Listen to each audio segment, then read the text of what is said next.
Hello. Ooh, yes. Hello. Welcome everyone to another Board Game Design Variety Hour. I'm your host, Matthew Dunstan. Thanks very much for joining me on this Friday evening. Hopefully I'm coming through okay in sound and video. Yeah, sorry, I'm slightly late today. Hey Rob, how you going? Welcome. Hey Fabio, nice to see you. Morning, Bram. Bram, am I calling you by the right name, or is there another preferred name that you call? Hey, Jay Foolsguard. Modella's here too. Oh, thanks everyone for joining. It's a pleasure. Okay, Bram. Real name is Richmond. Okay, I'm probably going to go with Bram. I haven't quite. I'm not so comfortable and free in streaming yet that I can remember the extra names beyond usernames when I'm seeing the comments. But how's everyone going? How's the week been? It's always a funny thing. Like I guess the first stream is really at the start of the week when everything is about to happen, and then you get to the Friday evening stream and everyone's sort of probably a bit exhausted. So yeah, you see me at the freshest point and sort of the most exhausted point. But it's nice to be able to sort of relax and share some time with you all. We've got Aquasolus afternoon, evening. Yeah, there's actually some sunshine here today. I don't know wherever you are in your neck of the woods, but we hadn't really seen any sunshine at all really the whole week. You sort of wake up to the clouds and then yeah, the whole day is just clouds and then it's dark. And some friends in the mountains in the Czech Republic, they see these amazing shots where if you're high enough up enough, you just see the blanket of clouds all over the valleys and the city. Some really incredible photographs. I saw some really incredible photographs in I think Edinburgh as well with like heavy fog and cloud cover. So yeah, that's been the week basically. But thankfully it cleared a bit today, so felt like a little bit of outside. I have some nice sort of loft windows here, so it's nice to sit here and work when there's a bit of light coming through. So it makes a bit of a difference. Rob's, you've got your tea ready. I've got my tea as well. My customary periodic table mug. Excellent. Yeah. Bram said not great with designer games. So just realized you did Raids and Pioneer Days. Oh, thank you very much. Yeah, I should note obviously Raids is with Brett Gilbert and Pioneer Days is with Chris Marling. I'm glad. Yeah, thanks very much. Yeah, I want to. I was sort of setting up, and it feels like this is a very sort of empty space. People usually have a nice shelf behind them with lots of interesting things, but just with this setup, I don't have anything. So I thought I put something there, but is it a bit too self-serving just to put my own games? I don't know. So I might pull out other things from the collection as I go. Yeah. Rob says raining quite a bit in the UK. Yeah. Well, that's the UK for you, but at least it's brightened up. Hey, Nicholas, welcome. So yes, today, what have we got planned? Well, I'll do a bit of a news/update, general chat, I guess. I was sort of thinking like a week in the life that I might do on Fridays, which is sort of an insight to what is kind of the day-to-day of a semi-full-time game designer. No, not completely full-time, but it feels like it's taking more and more of my time. And maybe there's some interest in knowing what are those kind of, all those sort of random mundane tasks. I tried to remember them this afternoon, and maybe in the future I'll be better at sort of keeping some sort of log. Just interesting enough, anybody out there actually keep time logs of what you're doing. I see people sort of saying they keep like time logs to the minute or to the half hour or something to work out how long they're working on different projects. I remember John Gets Games, I think used to talk on his vlogs or blogs about how he would track his time on different projects. I've never really been able to do that, but if I was able to, it would really help me remember what I did for different projects, game projects and things like that. So yeah, I'll chat a little bit about a week in the life of game designer. Hey Erasmus, welcome. I should put all my games behind me. Oh, that's great. Yeah. I have nobody can see it, but just on the other side of the computer is a great two sets of 4x4 Calyx shelves. So if I could kind of somehow finagle my setup so that it was in front of the shelves, it'd be a lot better. But I'm sort of making do with what I have. Rob says he logs when he does proofreading and editing tasks, but not game design stuff. Is there a reason you log the proofreading and the editing? Is it so that you can bill people a certain number of hours? I mean, as I keep going in this, and I don't actually have much sort of consulting work for gamers, for publishers or things like that, but I know that's another reason why you obviously would want to log your hours. So that's something to think about. So after the week as a game designer, the main topic for today is looking at free resources out there for game design and sort of chatting about that. There was there was a bit of a Twitter thread I put out yesterday, which sort of was which came from a different prompt early on, and I'll sort of introduce that. But yeah, exploring how to get into game design without spending any money, which I firmly believe in, spending the absolute least amount of money possible at the start of all this. And at the end, might do another dive back into the old dusty prototype files in the computer and see which one or two little gems we might see from 6 or 7 years ago, and what was Matthew thinking, as we could call that particular section maybe. Yeah. Rob says logging mostly for interest at the moment, so you get an understanding of how long different tasks take. Yeah, you probably have to think about billing people. Yeah, it's interesting. It's not exactly the same, but I read a little bit about the idea of flow, and for me, I just have to get started on a task, and then hopefully you get into this state of flow where you're not really even noticing the passage of time. And that's the best way to get things done. And actually, you're quite efficient. I mean, yes, it'd probably be good to look back and sort of think about, oh, wow, I got this much done in this much time. But, I think I know that my designing is going well if I've sort of lost track of the time and I'm doing a task. The hardest point is always usually starting a task. And so obviously logging isn't going to help me very much in that point. Great for keeping things accessible. What am I keeping accessible, Axel? Sorry, maybe I've missed something in the chat. But anyhow, so yes, keep maybe free resources for game design, keeping things accessible. Yes, yeah, and I think that's my hope, is that I think games are made better by having a more diverse set of people making them, and anything that can help more people get involved with game design as easily as possible is fantastic. So not much news really from the last 4 days.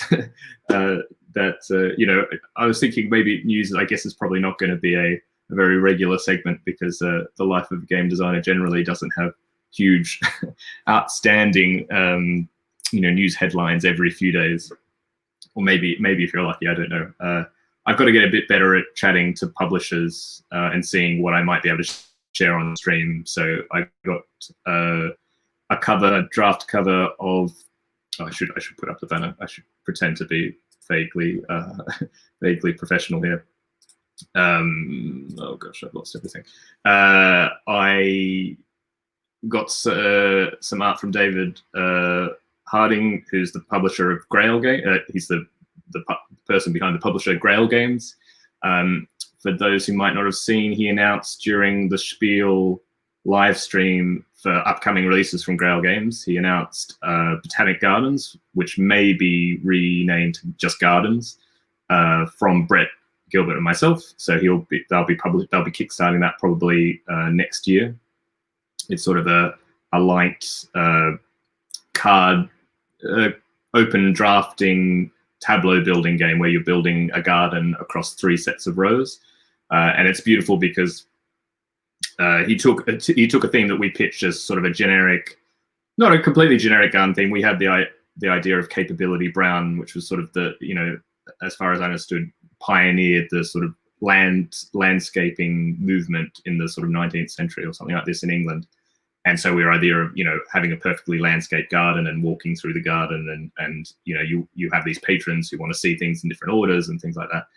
And we showed it to David, and he loved the game, and he had the great idea to actually set it in the Sydney Botanic Gardens. So I'm Australian, and Grail Games, David is as well, and that is, we both love that setting. It's a beautiful, so the Botanic Gardens in Sydney are on a sort of a peninsula, a small peninsula just the next peninsula around from the Opera House. So actually you can be in the Botanic Gardens, see a beautiful view of the Harbour Bridge and the Opera House, and you're surrounded by beautiful gardens and you're right on the water. So if you ever go to Sydney, highly recommend it. But it's also in a very historic part of Sydney. It was founded, I want to say, more than a century ago, or even 150 years ago. It's really linked almost way back to the first settlers. I think there are some ruins of the original garden. There's some of the original gardens that the first settlers tried to grow, and there's Government House there where the governor of the state lives, and there's an art gallery, a very famous New South Wales art gallery nearby. They have like outdoor film festivals during the summer. It's a beautiful place, and also a great place to watch the fireworks. Sydney fireworks at New Year's Eve. Anyway, so it's great that it's sort of been given this theme, which has suddenly elevated what we showed, and that will be coming out, be kickstarted probably sometime next year. And he sent a sort of draft of the cover, which looks amazing, and I might ask him whether he would mind me sharing it on stream. So we'll see about that. Welcome, Daryl. Nice to see you. Glad you can make it. Fabio said that's the one with the big flying foxes. Yes, there are very big flying foxes all around Australia. Also in the evening, a lot of bats. Very normal thing in Sydney, in the middle of Sydney, that you get. So it's so we go Rasmus saying that he playtested. Yeah, he remembers playtesting in the Cambridge group. Thank you very much for playtesting the game. So it's really cool. And then once you have it, I think this is the great thing about when you get a great theme and a publisher who, takes a game and then adds their passion to it. So it takes what you have and it doesn't try to diminish that, but it actually adds on top of that, adds a new passion, a new focus, which only, helps everything elevate. And now we have some new ideas of some new aspects to add. Some, we're going to add animals that you can put in the garden. There are the ibises are really well known. There's a funny video where, what do we call ibises? They're sort of like trash birds. They root around in garbage bins for stuff. But yeah, they're all over the garden. So we're finding ways to put that in the game as well. So that'll be great. Hey, David, thanks very much for joining. Well, I hope a live one will be just as good as a caught up one. We will see. And thanks very much for joining, and thanks everyone for joining. So yeah, that's probably it for news, I guess. Realistically, and now the debut of a new segment, A Week in the Life of Game Designer, which I haven't really prepared very well. So this is one that like you put out like a test. This is like a test screening or a pilot of a new segment. So we'll see how it goes. But I did write down somewhere here what I thought. Well, obviously, I'm keeping streaming, and I've been really happy. Thanks to all of you for coming in and joining in the chat and things like that. It's really helped that. I think my main worry with the whole thing was that I'd start streaming and you have like 0 viewers, and I think I was prepared for that, but it certainly made it a lot easier to keep going with my 5th stream. Thankfully, that people are happy to watch and type stuff in the chat. So. Thanks very much for that. So obviously streaming on Monday, streaming today. We had some chats with Cosmos about the adventure games. So if you watched the previous stream, I was unboxing the 4th entry in the adventure game series, Grand Hotel of Baden, which has been released recently in German and will come in English next year. They've also put on Board Game Geek the 5th title, which I've just blanked on the name, but it's a crime noir kind of thriller kind of game, and that will come out early next year. But we're now starting to talk about the 6th one that Phil and I and Michael Sieber-Blaskal, the main developer at Cosmos, we're all going to work on that together. No, I don't think I can share the kind of theme and things, but we're starting by, we just had a Zoom call, and we were talking about some general things about the theme, about the story. Michael is a great writer and role player, and he in the project scenarios he's involved with, sometimes he likes to come up with a broad outline of the story, and sort of we sort of discuss that and workshop that what the story might be, the kind of really broad arc of it, and what might happen in these games. You have 3 parts generally, and you want sort of significant story hooks that lead you from part to part. So a lot of this early discussion is talking about what do we think that's going to be, what's going to be the twists and things like that. And a parallel to that is talking about what are the kind of mechanical twists, or what are we going to introduce in this game.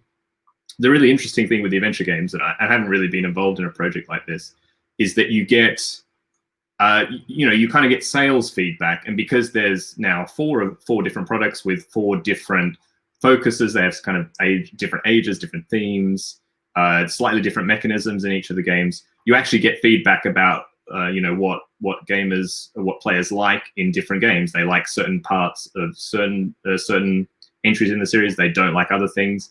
And slowly but surely, we're sort of getting a better and better idea of what are the core things we want to be in every adventure game. For example, in Grand Hotel Abaddon, we sort of introduced NPCs for the first time. So these are little tiles that go on the different locations, and you can interact with them. They can move around. And we've got, even though it's quite early on, we've already got really good feedback for that. And I think that's going to be, for example, a regular thing that we have in every box now. We're also getting a bit more used to how to integrate the story and the theme, and how to push mechanisms or not, how complex things need to be.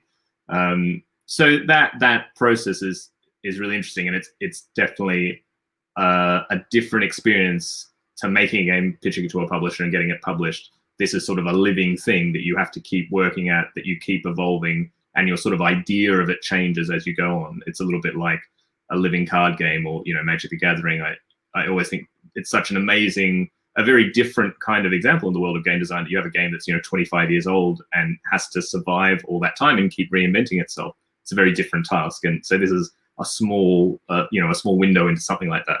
So yeah, we were chatting this week, and I wrote a few emails sort of summarizing my thoughts, and we're going to meet. I think we're going to try and meet once a week and push that forward. I think the plan is to have it out, kind of maybe late, second half of next year. So that's the kind of lead time that you have on these projects. Often, you're looking at, a few weeks, really. No, sorry, a few weeks, yes. It'll be out in December. No, you're looking at sort of like 6 to 9 months. And obviously there's a certain amount of leadway. They've just sent the files for the 5th game to the printer now, and that's going to be released, I think, March or something next year. So that's the kind of even that's sort of 4 months that you've got to give for these games. So that was cool. I continued chatting with different collaborators. I mean, that's definitely during lockdown.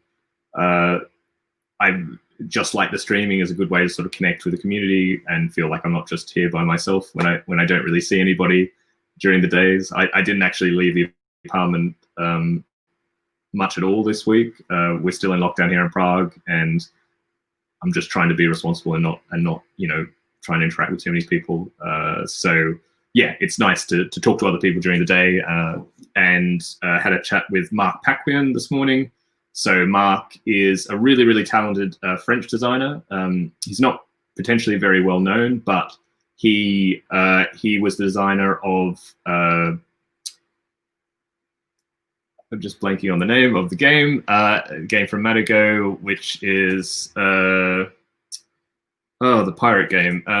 This is terrible from me.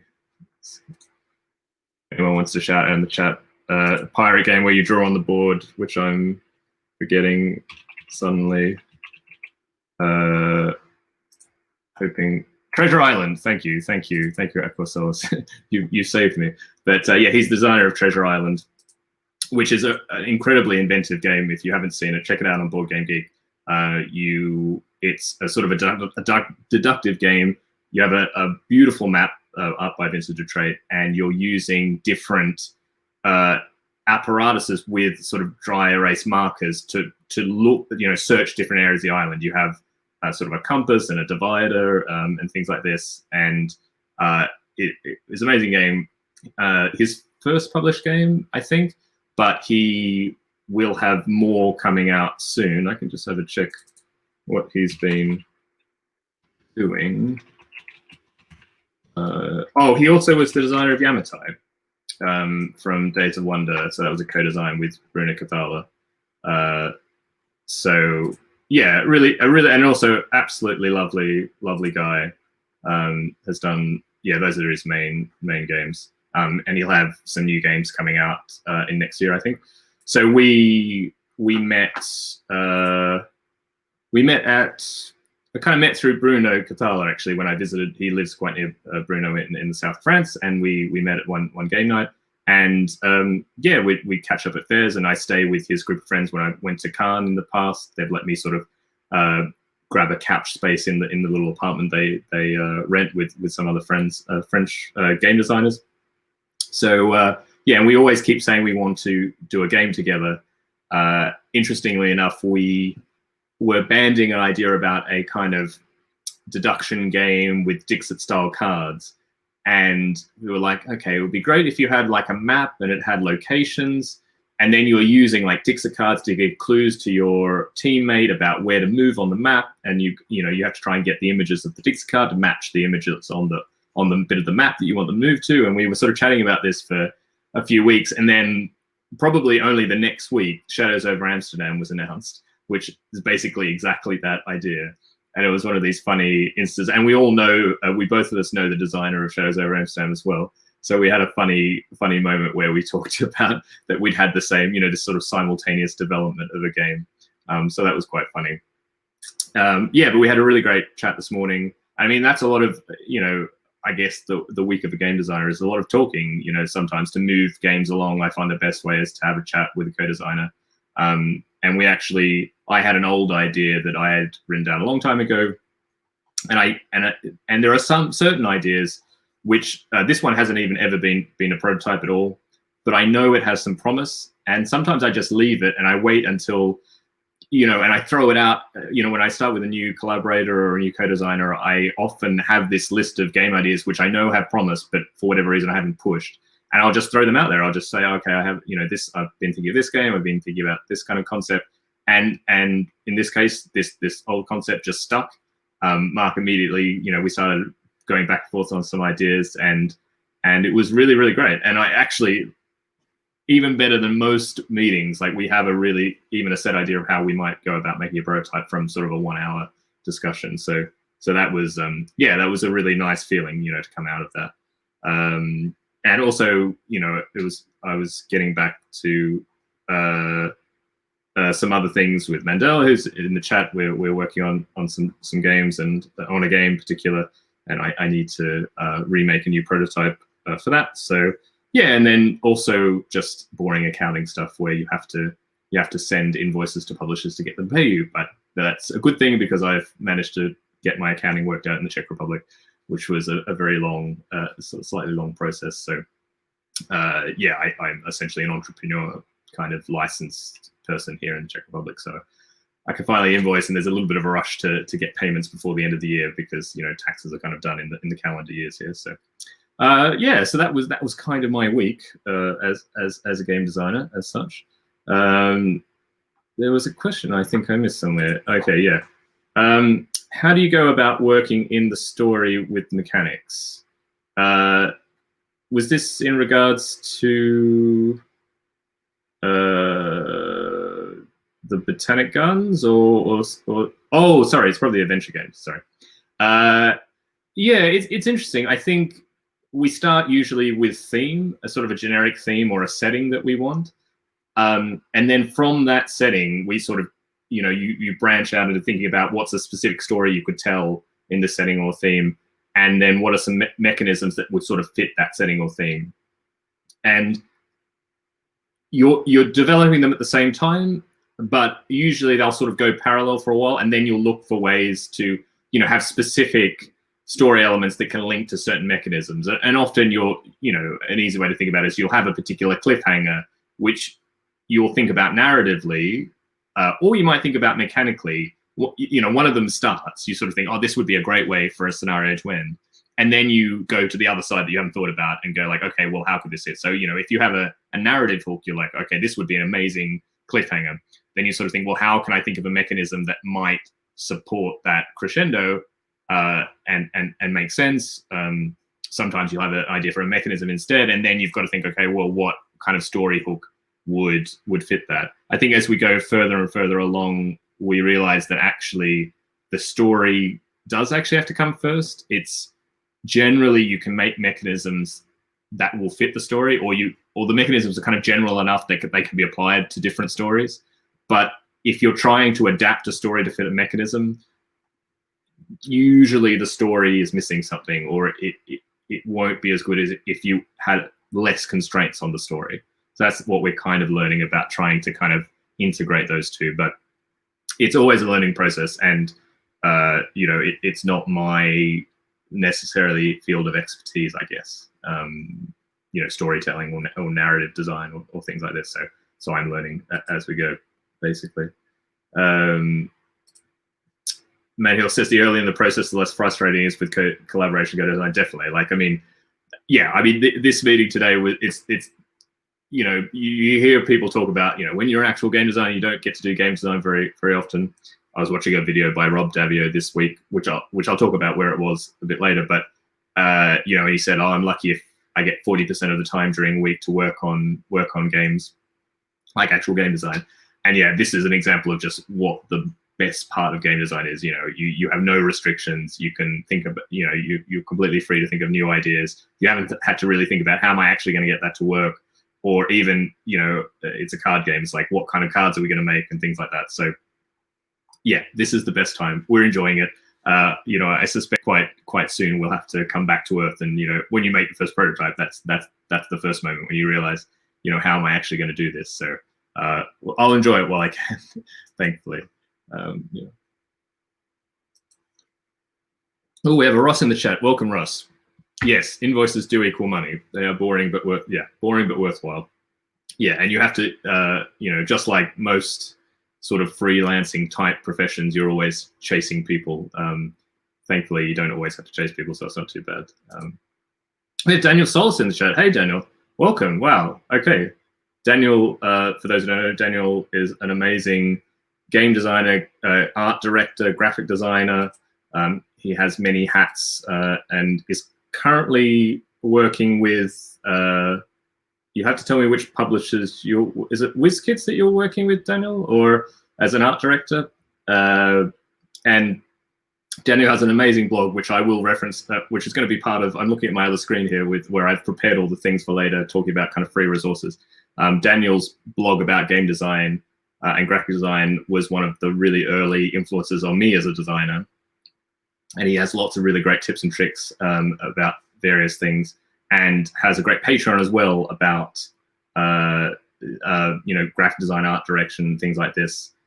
Would really, really recommend checking out his work and his games as well. Great designer as well. Yes, he is at WizKids. Yeah, perfect. Yeah. So, well, thank you very much for joining, Danny. Great designer and great, really very generous with your knowledge that you share around the community. So, thank you very much for that. Axelis, I'd like to jump into co-designing more. I've just enjoyed a little bit I've done. Yeah, I mean it's the main way I like to design, because you get those fun conversations. Projects often move a little bit more quickly. I know I was talking to Bez this week. I'm going to be at Bez's stream next Thursday in the morning, sort of 10 a.m. UK time. Not talking about collaboration. I tend to talk about collaboration a lot on different streams, but we were talking about maybe we'll find another way to have a stream talking about collaboration sometime. But yeah, it's my much preferred way of working, basically. Welcome, Peekaboo. Thanks very much for joining in. What's the hardest challenge you face, and how did you solve it? I'm guessing this is to do with the adventure games. This is the problem about not keeping up with chat. I've tried to be better. I always have this problem of you have one eye on what you're trying to read, sort of say, and then another eye on the chat. And I was worried that it was coming a bit too stop and start. So I'm trying to give a whole thought. Okay, I'm gonna have to come back. Say in the chat if what is it, or just generally what's the hardest challenge I faced. Just let me know and I'll answer it. Next thing. Yeah, yes, there are some many fun mechanisms that you can't quite fit. I mean, I think that's normal in a lot of games. I feel like I have a much bigger, in terms of like game, I in my folder of ideas, I have like theme ideas and I have mechanisms, and I feel like I have a lot more mechanisms sort of lying about that I can't use than when I get a good story or a good theme. That normally tends to make it through to a final kind of product. Yeah. Oh, okay. Generally, Piggy was asking about, okay, what's the hardest challenge you faced? Oh, that's a good question. In terms of design, I think one of the harder challenges was probably with Monumental. So this was a game with Funforge, where it was developing it from my original card-based prototype, which was just a card-based deck builder basically, and Funforge had this vision for it to be a much bigger game with a lot of table presence, a map, minis, things like this. And again, they were adding in their passion. It wasn't a cynical thing. They just had this vision for the game, but they don't have a very large development team necessarily. So I really had to lead the development of it myself, and that was probably one of the toughest things because it was the most constrained sort of process. I knew where I had to get to, but I didn't really know what steps to take it to get it there. And while it was very constrained where I had to get to, there's still lots of different decisions you can make about how do you have a game with people on a map, and how does that. But I also knew that I had started with a system that still had to be in the game. I had this deck building, this 3x3 grid. So I knew that had to stay in the game. So I couldn't change much. I had to add things that would fit naturally with that system I already had. And I had to add them in such a way that it would make sense with where I was trying to go, which was this sort of larger game at the end. And it took a long time. It was also not a co-design, so it was just me. So that probably made it even harder. And I think in the end, it was just a certain amount of perseverance. I think it was a project I knew that, there was a certain amount of pressure to just have to finish it because I knew that we were going to go on Kickstarter. There was, sort of a time pressure to that. And, I would go to Funforge and we work on the games together. So yeah, I think that was probably the hardest challenge in that, kind of solo development actually. And I haven't really had to do that on many games. Usually I have a co-designer or there are developers at the publisher. It's not that I'm not doing any work, but you have other people to work with to bounce ideas off, and that's good. On the flip side of that, while it was very difficult, I actually had a lot of freedom and had a lot of input into the final product for Monumental, maybe more than you would have with other publishers or other products. So there was sort of an upside to all that hard work in the end.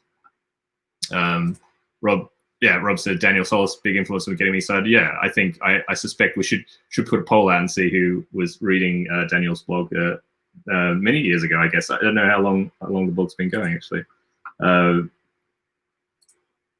Hi, Ross, you're too kind. Thank you. Well, Ross was, for those who don't know, has an amazing stream. Check him out. More games, please. Hopefully, I'll find a way to link it in the chat. Great streamer, and was one of the inspirations of me getting a stream. So I'm glad. Thank you. It means a lot for what you say. Daniel says it's mainly his Patreon now. Yeah, so check out Daniel's Patreon. I will put a link. I will find it now. Daniel Solis Patreon. I'll put it in the chat. Should have included that in the.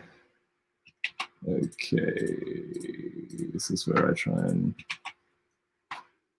So I'd recommend everyone check out Daniel's Patreon, and I'll also put Ross's. There must be a better way to put, because I know Ross has this amazing shout out thing with that you can put in the chat, but I don't know how to do that because I'm not a professional like he is. So can I find, where is it? Oh goodness me. More games. Sorry everyone, not particularly interesting to watch, I imagine. But if you haven't given Ross a follow, I would heartily recommend. Yeah, there we go. Excellent.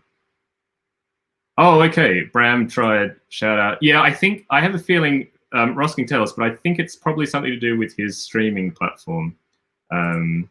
Yeah. Anyway.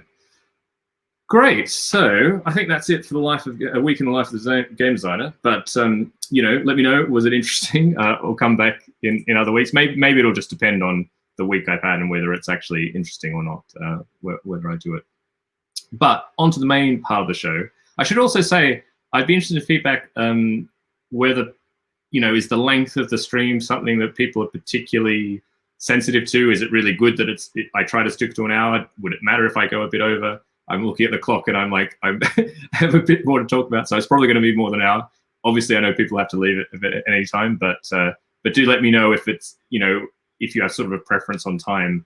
I'm still a bit new to streaming and even watching streams actually, so it'd be interesting to sort of know what people enjoy, I guess. But yeah, as always, just leave anytime, no problems. Free tools and resources for game design. So the background to this was I received earlier this week an email about a online board game design course from quite a designer I really admire, and publisher, has made lots of really great things, and was offering this game design course. And I looked into it and I saw actually the price was, I think, $1,000 US. I think they were beta testing it or something like that, and so you could get a bit of a discount. And it just made me start thinking about, it's just, in my opinion, spending that amount of money to learn about design. What if you can do it and you would like to do it, then great. And it's not really an argument about whether that's good value or not, but I just think there's so much that you can get for free that will help you to be a better game designer. And also, sort of aside from that I think you learn so much in the kind of doing of it. I mean, game design is one of those things that you kind of hone your craft by doing, and I think it's hard to it's hard to learn in a sort of academic sense. And I don't know the course. There may be plenty of things. This isn't really about the course at all. It made me start thinking about what can you do for free, which I think just spend as little money as possible when you get started out game design, or even when you get further into game design. I still try to spend as little as possible. And a good comparison is right now I've literally spent nothing on streaming because I'm just trying it out. I don't know if I'm going to enjoy it. I mean, I do enjoy it, but I'm still in kind of early days. I haven't bought a camera or a microphone, or this all running through the webcam in my laptop and the microphone in my laptop. This is just a normal light that is in the room. So my thing is that until you know that you're going to enjoy it or that you want to do it, there's no point investing money in it. There's plenty you can do without doing that, is my point. I'll just so thanks very much for the feedback about the stream length. I'll definitely keep it. Yeah, if you run over, okay, thanks. Yeah, I think I guess it'll just depend on from week to week a little bit. And I don't want to just be giving a diatribe to the camera. It's nice interacting with people, and I like sort of interacting with chat. So hopefully that will be good. Hi, Nikki. Welcome. Nikki from Cosmos. May was saying, worried that people might think a course can guarantee a career. Yeah, I think, and especially in tabletop games. I mean, I think that the grand majority of people who are tabletop game designers, you're not attached to a company. You don't have a full-time job. It's dependent on placing games. So yeah, really keeping your expenses as low as possible is, I think, really quite important. So with that, let's chat a little bit about various free resources. I've tried to break them down into sort of kind of categories, I guess. I should also say, if people have particular things they use while I'm chatting, please drop them into the chat. I don't know if you put links, but put the name or something so people can search. That would be really great. Starting off with icons. So, probably I should have started with graphic software. I guess you probably have to find a way to put the icons together before you can worry about getting icons. But the way I think about so I'm a slightly special case. I have quite a very old version of Adobe Illustrator and InDesign. It's like CS5 or something. So it's a non-subscription version, and I had got it kind of through research a very long time ago. And I do use that. So this is the one bit of all of this that I can't really say that I have experienced myself using a free tool. But I've tried to put together from recommendations from other people, and I've known various things over the time. that so you can get started without sort of these Adobe products, which I definitely recommend, and I think you can get a really good job. You can get the job done with them. I will share the screen. Yeah, I probably should have done this before, shouldn't I? But that's fine.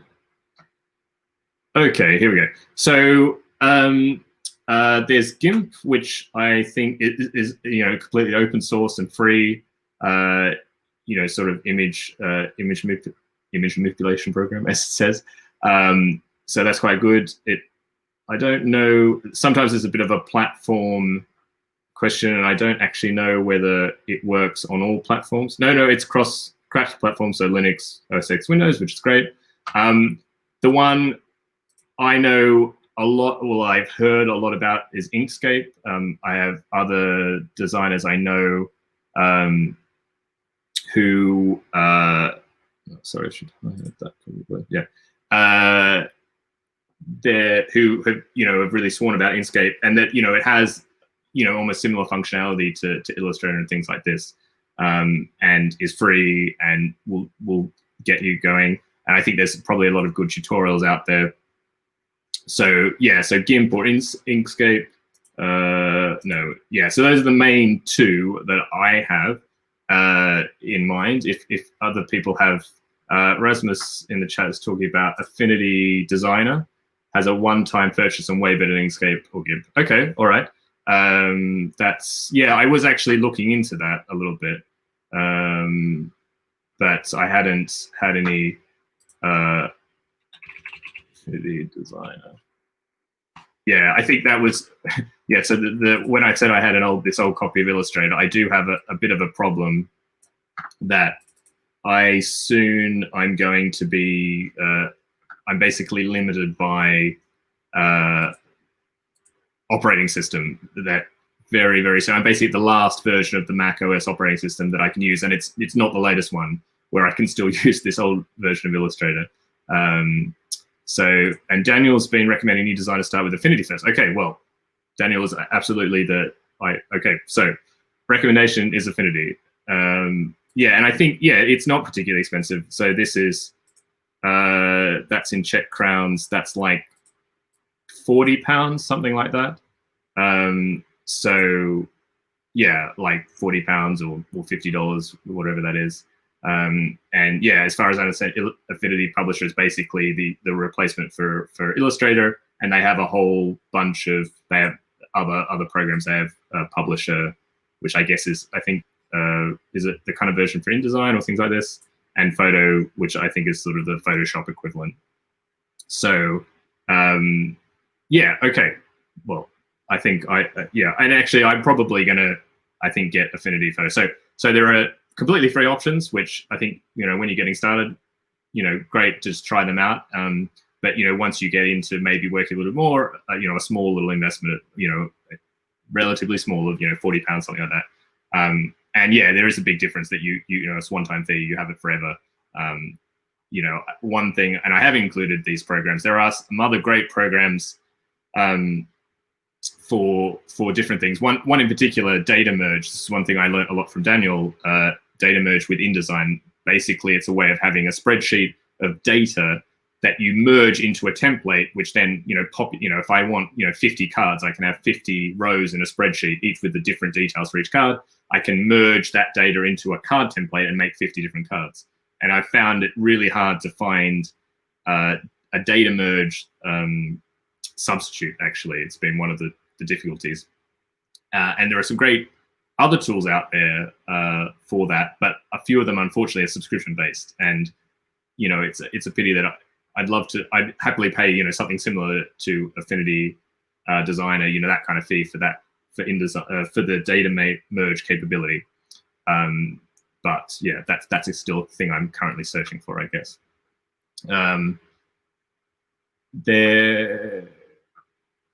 Yeah, okay, so yeah, other people, Manuel's saying the Affinity software is working well. Yeah, and I'm hopeful, actually, they've talked, they talk about data merge, and I think they mean something else, but there's hope that it will come to the Affinity Suite, which then, the moment that comes, I will hop over and it'll be great.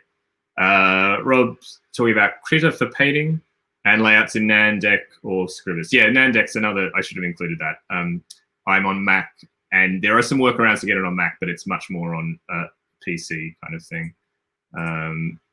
So Raz was talking about Inkscape lags when handling bigger files, but Affinity Designer, no problem. Yeah, so I think it feels like the Affinity Designer is the way to go.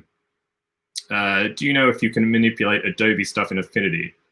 I was looking in this a little bit, and there are probably other people in the chat who can answer this better than me, but they definitely have ways that you can import Adobe file formats. So I was looking at InDesign, and there's like IDML files from InDesign that you can import into Affinity Publisher, I think, or Affinity Designer. So yeah, I think they are thinking about that. So I think they're definitely looking to. They're set up for people who are, like moving away from Adobe. So that's good. Dave said, glad it's not just me holding off macOS updates to keep hold of free Adobe software. Yes, yeah. No, I agree, and it's really InDesign. It's that data merge capability is something I use just so often because I guess I make a lot of card games. It's one of these things that once you get a good workflow, you're reticent to change. So yeah, only thing Affinity doesn't do at the moment is data merge. Yeah, exactly. So Rasmus, so they usually have Black Cyber Monday sales for Affinity where you can get all 3 programs. Okay, so I guess, have we already passed Black Cyber Monday? So maybe something to check out. I don't know. Maybe there's some way that you can set up a kind of a price alert or something like that. So they're good. Manuel's saying, I believe Affinity Publisher just implemented data merge, but haven't tried it yet. Oh, okay. Well, all right, perfect. We can revisit it maybe sometime, and I can show me fumbling around in it. Daniel says, so many of the other data merge tools feel more like coding than graphic design. Okay. So do you mean that you feel like you don't have the same control over the finished product, how it will look? It's a lot more that you have to plug in all this code and sort of hope that it looks like what you want at the end of the day.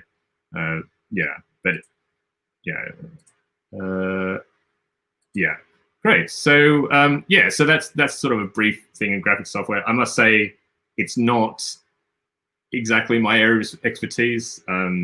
Maybe Daniel, maybe we can have a chat on stream sometime. I'd love to pick your brain, or I'm sure people would love to hear. But that being said, obviously, Daniel, you already do amazing Patreon videos. So especially with this stuff, go onto Patreon, Daniel's Patreon, and I know he's made a lot of videos about various things like this using graphic software programs. So really check it out there. And Raz to say there is a crossover tool. Oh, I see. You can cross over between the different programs. Great. Awesome. Great. Okay, Daniel, I will check. I'm going to write myself a note to make sure I don't forget. Daniel stream. Great. Perfect. All right. So what is next? Once you have your great program, well, often people think about icons. I find it is actually a really quick way to get started with the design, actually. And a lot of these programs are free, and it's a quick way to make something that's readable. Handwritten is great in a really early stage when you don't know the game. You're maybe just trying it out yourself. But pretty quickly, if you're like me and you have absolutely terrible handwriting and terrible artistic skill, you need some icons just to make everything just a bit easier. These are not, particularly revelatory. I think a lot of people know about them already. GameIcons.net. They have, almost 4,000 icons. You can get them in different colors. There's some really great examples on Michael Fox's stream where he was using game icons to make a prototype. So I checked out his stream if you want a good example of it kind of in practice. So that's Game Icons. I personally use the Noun project a lot. So they have a really wide range of icons, and they are free for personal use. So if you're not using them in a commercial product, but also if there are ways to to subscribe if you want. But if you're just making prototypes for yourself, there's a really great range. I find that you can really search for some very abstract things, and they also have really nice collections done by the same artist, where if you want icons which sort of have maybe in the same theme. So like if you have Halloween or something like that, you might find a package of Halloween icons, so in the same style but with some variety, which is really great. Rob is saying if you support Daniel on Patreon, you get a nice icon set. That is true. I should remember that. Yeah. So Daniel makes really great sets of icons.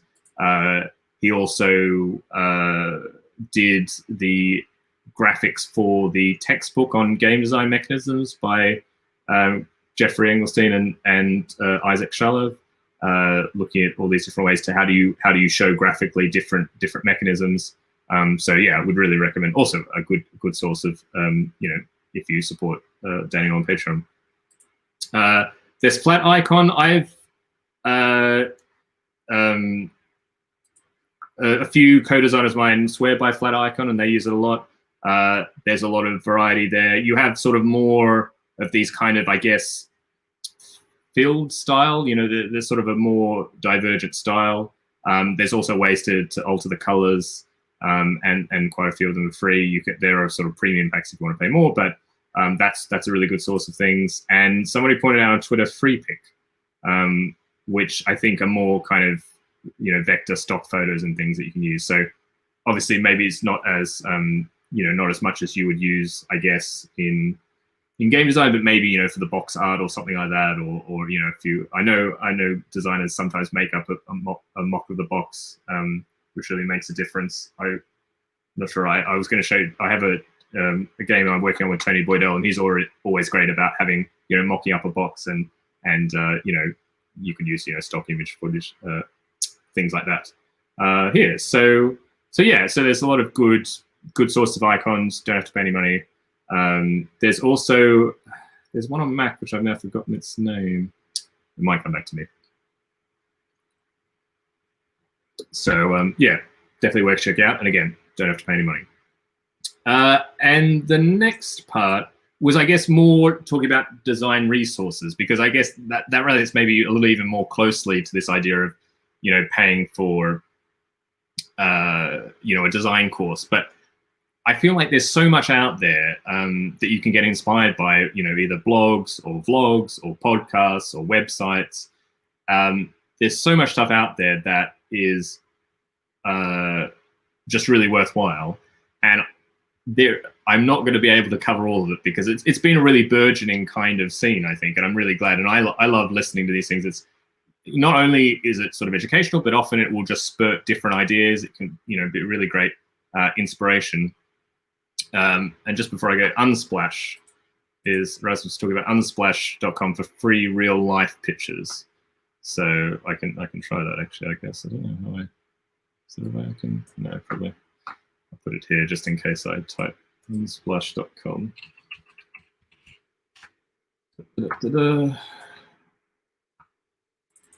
Oh, cool. Okay. So I guess maybe we can type in board game, see what we get. Oh, wow. Okay. Yeah, some really cool. And these are, do they have the detail of the license? I guess the info. No. Maybe you can. Well, it says download free. Okay. Yeah. Or copy the text below. Okay, so that it must be sort of set up that you're able to, that it's just fine. There, yeah. Nikki's saying thinks they're all royalty free. Yeah, okay. But yeah, wow, there's some really good. Who is this Robert Coelho? Anyone know who he is? Yeah, there's really good photos here, actually. This will be a good way to get actual, maybe I can find promotional images for my own games here, because it's one thing I have to really update my website, actually, at some point, and have better pictures of my game. Dennis Foggy, I've seen that handful of prototypes use phone wallpaper images as abstract card art. Okay, very cool, very cool. Yes, it's Trois. It's Trois. It's one of, yeah, maybe one day I'd love to feature the game. It's really great game. I have actually a signed copy, which I got at Essen a very, very long time ago, actually. Yeah, so I guess that's the icon thing. And then, yeah, the next, let me update these banners, blogs and podcasts. So yeah, this is not an exhaustive list. Again, feel free to drop things in the chat if you have particular ones that you love. I must say that I'm a bit, once I get set with a few podcasts, I don't do very good at continually searching for new ones. I try to keep my ear out on social media. But Gabe, Board Game Design Lab, I don't know how many different, what number of episodes he's up to now. but I think they're every week. He chats to a really wide range of people. Tries to focus on a particular topic each week. And I'm just saying, yeah, so, talking about how to live a creative life, promoting games, designing games online, design publishing expansions, running a publishing company, like really such a huge range of topics, usually about an hour, something like that. And, Gabe's really good at sort of getting into the nitty gritty of a particular design. So would really recommend that one. Game Design Roundtable is quite old, reasonably old podcast now. And has had sort of changing hosts over the time. At the moment, I know Dirk Nehmeyer, who is the designer of like Tesla versus Edison, and a few other games I'm sort of blanking on at the moment. But it's interesting that it sort of bridges both tabletop and digital game design. They have lots of interesting guests, but also the hosts themselves have a really interesting mix of experience in different industries. One of the things I really love actually is listening to things about video game design, because it often gives me inspiration about how to port things from sort of the video game world into tabletop. So it's nice to know what's going on there. And I think it's really well produced, really, really nice to listen to. And that's roughly, I think, once a month or once every 2 weeks.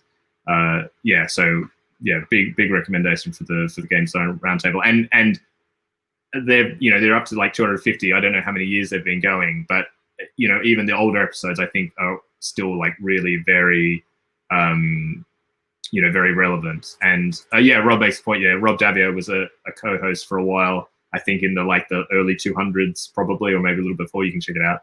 If you want to hear Rob talking about a lot of game design stuff, tabletop game design, it's great. Thanks very much for joining us, David. Catch up later, and cheers. I have heard of this cool project Ludology. I've almost prepared it already. What is there to say about Ludology? I guess it's one of the kind of perennial tabletop game design podcasts. I don't have much more to say than I think anyone else has said, but just really great stuff. Really enjoying, and Emma and Gil, currently hosting it, doing a really great job, and just enjoying it. I've got Jeff Engelstein's book. He had these game tech episodes, looking at like different mathematical principles, how they apply to game design or not. Just really, really great stuff. I've got Breaking Into Board Games here. So this is Ian, Tony, and Dan. Which is sort of designer, publisher, developer combo. So they sort of give different perspectives from these different viewpoints. And it's just a random one that I enjoy to watch, to listen to rather. And the only other one I'm going to sort of throw up is 99% Invisible, which is not a game design podcast, but it is a design podcast by Roman Mars and a larger team. It is probably one of the most, you will get the best ideas for new themes for games from this podcast. It covers, it's looking at the design of everyday things essentially, and each episode it goes really deep into a particular, I remember, and the amazing thing, it's just really well done, because I can even remember episodes, from years ago. I remember there was one about the stamps that were made on an oil tanker that was stuck in the Suez Canal during the war. Was it in the 90s or between Israel and Saudi Arabia? So all these crews were stuck on an oil tanker, and they were stuck there for years.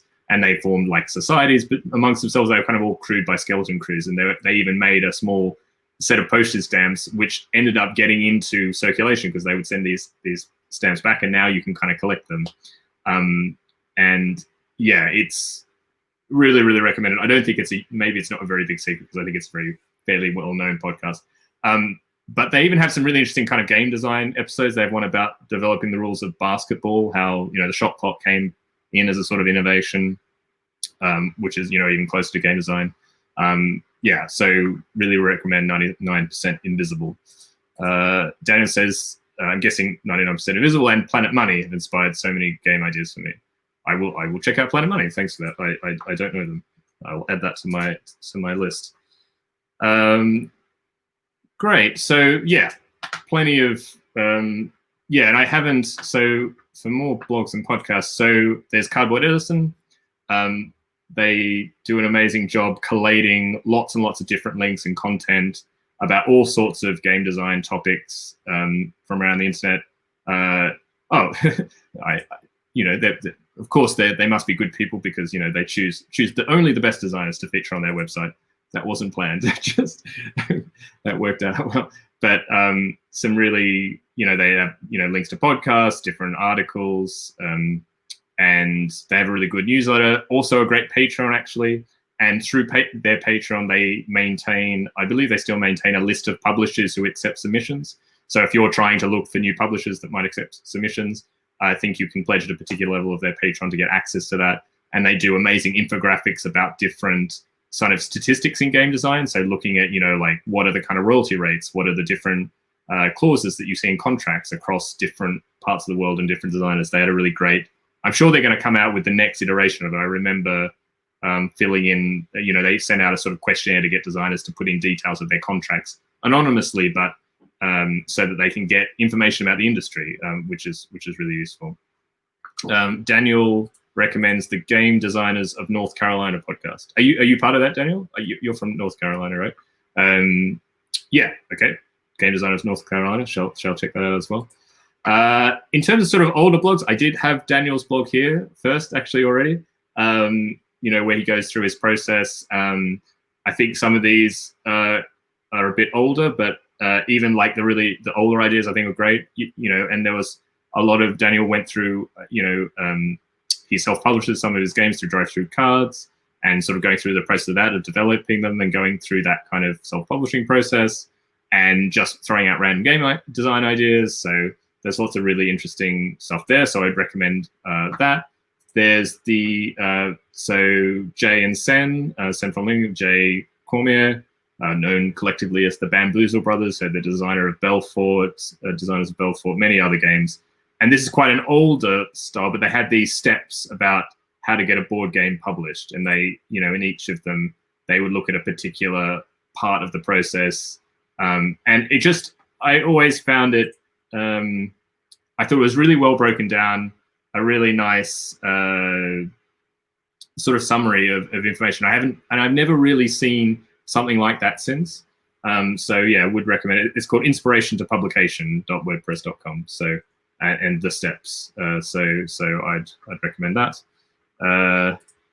It says it's more of an archive these days. Yeah, well, I mean, but thanks for keeping it up. I've said on this stream before, Brett Gilbert, one of the main way I got to know him, actually, he used to have a really great blog where he talked about game design, but he took it away. It's not, you can't access it anymore. So thank you for keeping it up and paying the hosting fees, because it's nice to go back. And there have been once or twice where I've tried to work out something with data merge, and I've gone back. I'm like, I know Daniel's written about this somewhere, so I'll be searching through the archive and trying to work out what's going on there. So yeah, that's really great. What else have I got?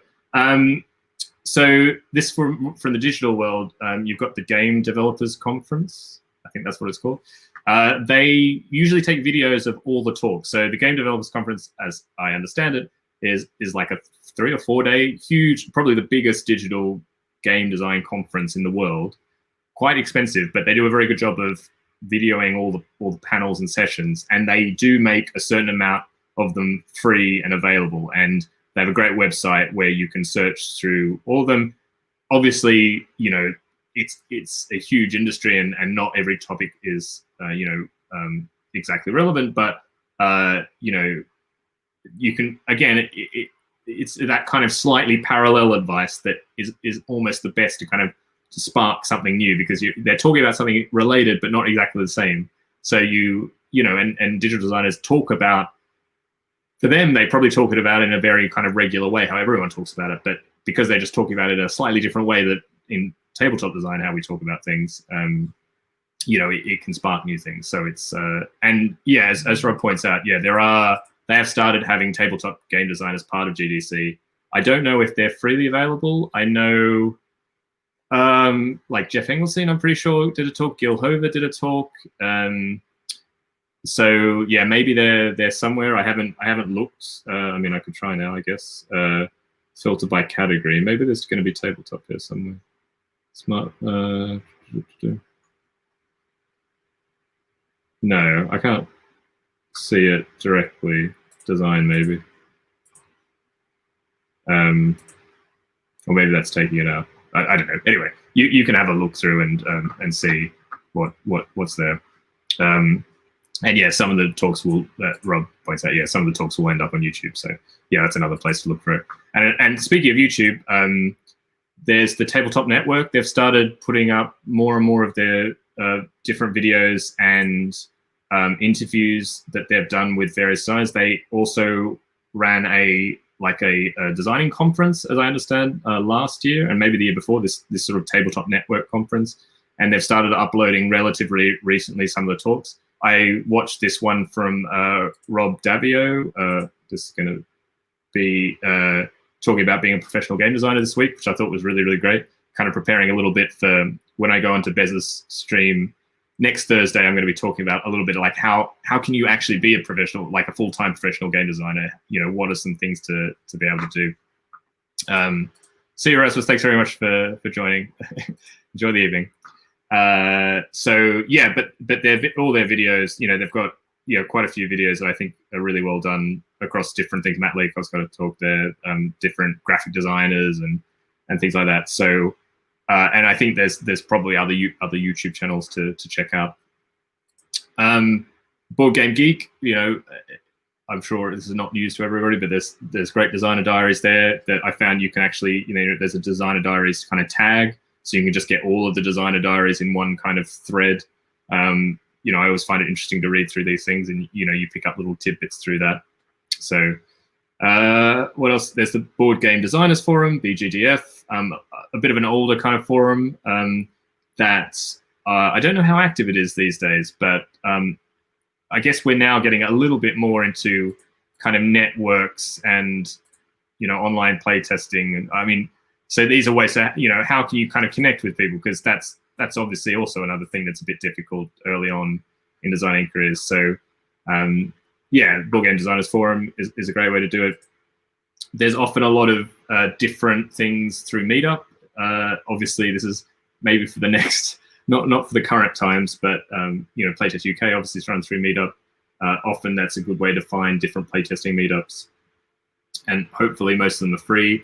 I was sort of talking about in the thread that I think one of the great things about Playtest UK was that its kind of core principle was that as many people as possible should be able to access playtesting and getting feedback, with the only cost being basically that you reciprocate that you give playtesting time and feedback to other designers.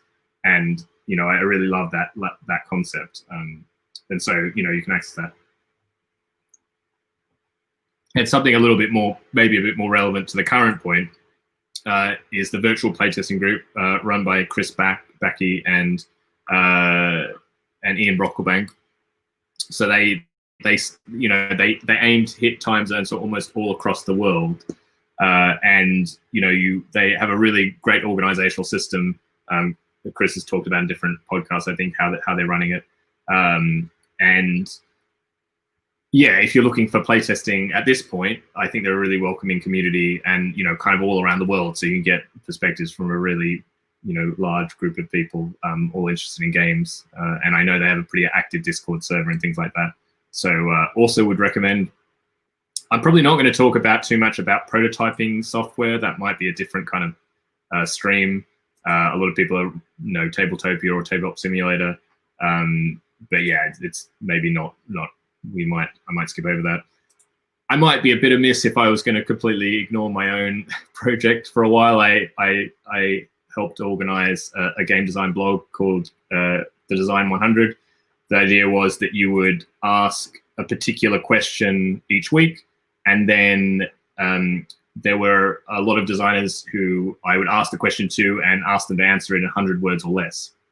And it was really great because nobody could see what each other was writing. So you got this interesting, you know, when all the answers come out, you you see whether people are all on the same page or if you have divergent opinions. So yeah, and my twin brother is a graphic designer, helped me with the website. That's why it actually looks vaguely reasonable. And really lucky to have so many really great contributors from quite a wide range of kind of tabletop design kind of fields from all around the world.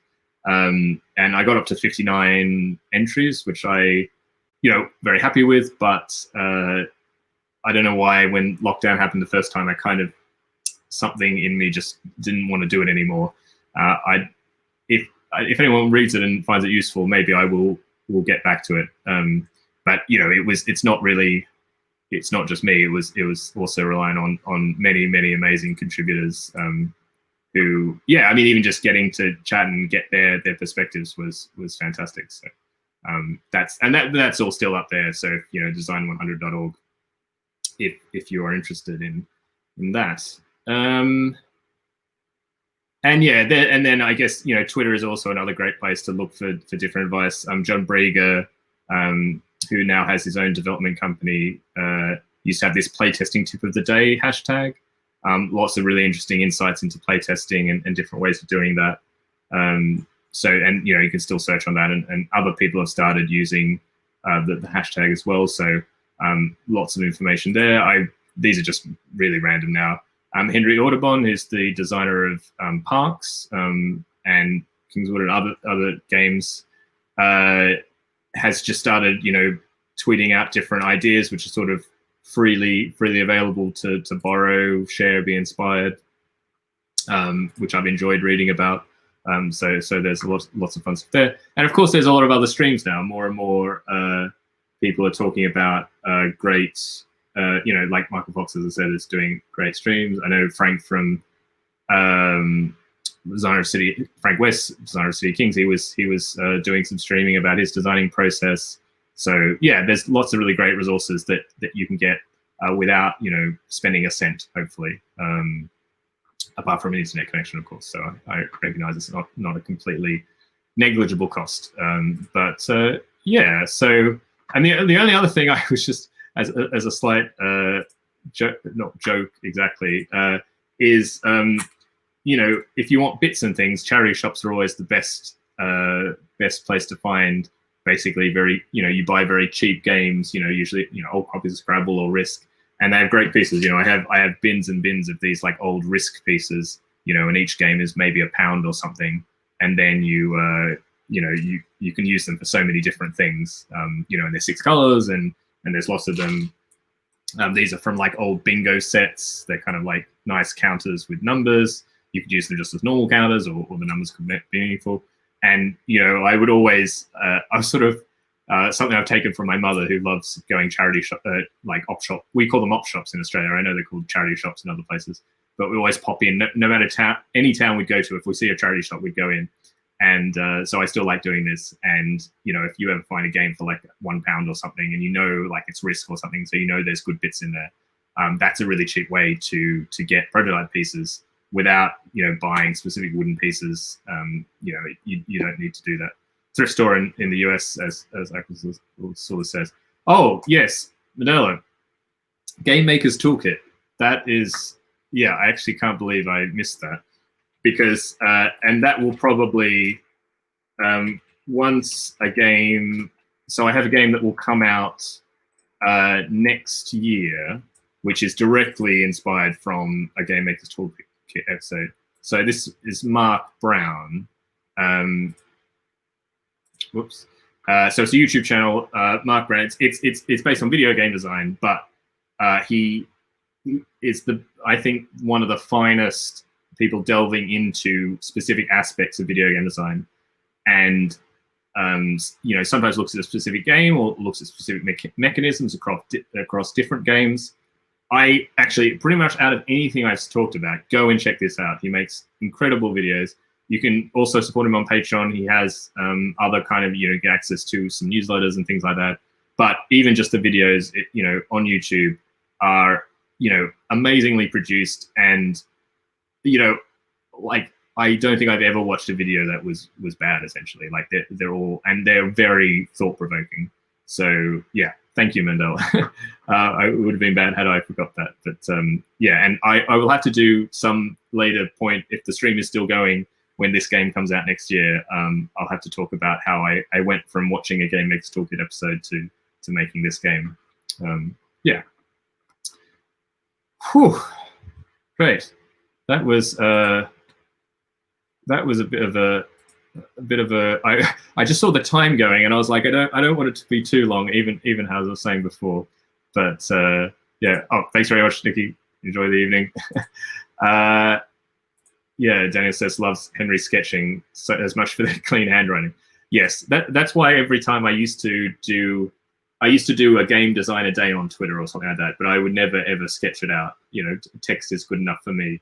I think I can take this charity shop thing off because it looks a bit ridiculous, doesn't it? Not very good at remembering the banners. Daniel also says we have a local store called Scrap Exchange where I buy boards by weight. Oh wow, okay, yeah, that sounds really great. Yeah, in Australia there's a place in Marrickville, a suburb where I used to live, which is one of these kind of, it's like a warehouse that just collects, I guess, just random stuff, like, you know, like pots for pot plants or styrofoam balls, or, you know, and it's just completely full. And I think it's like on a kind of a swap kind of, I'm not sure if you have to pay for the stuff or if you can just take it, or, you know, it's incredibly cheap if you have to pay for it. Yeah, and it's just great because it's just I guess it's trying to find a use for all this stuff that would have just got thrown out. Yeah, it's really great when you find someone who's doing that. So that's really fantastic. Yeah, so after that whirlwind tour through Achieve Thinking, I mean, the end point really is that just you know, it's not, you know, I think when you're getting started out in game design, and even when you go further on in game design, there's so much more to do in terms of working out, do you enjoy doing it, that is more important than throwing a lot of money at it. And, you know, I think nothing at the end is going to substitute for the experience of actually trying to design games. And hopefully all these tools and things can help you get to that point. And I know that I still, you know, all these great resources and podcasts and YouTube videos and things like that are a really great inspiration as well. A great way to kind of get you out of your own kind of like head, your own kind of bubble of how you see things, hear things in a different way.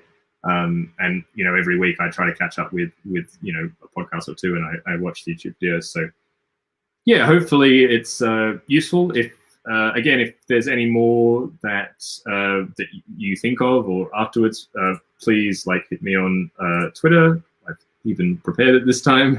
So I'm at Wise Goldfish on Twitter. I think I'm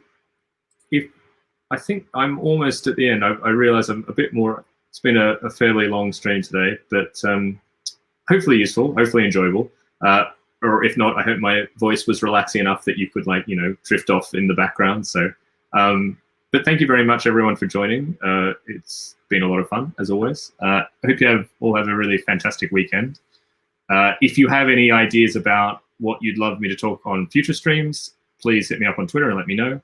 I haven't really got a long-term plan or anything like that, so, you know, feel free to try whatever you like. And yeah, no, thanks very much, and I'll catch you next time. But until then, enjoy your games. Enjoy, you know, hope you have a good weekend. Get out if you can. I know I'm looking forward to getting out, just walking out in a park near us. Thanks very much, and yeah, thanks very much. Thanks for agreeing. A great viewers and yeah, chatting. Cool. All right. Thanks very much, everyone. Bye.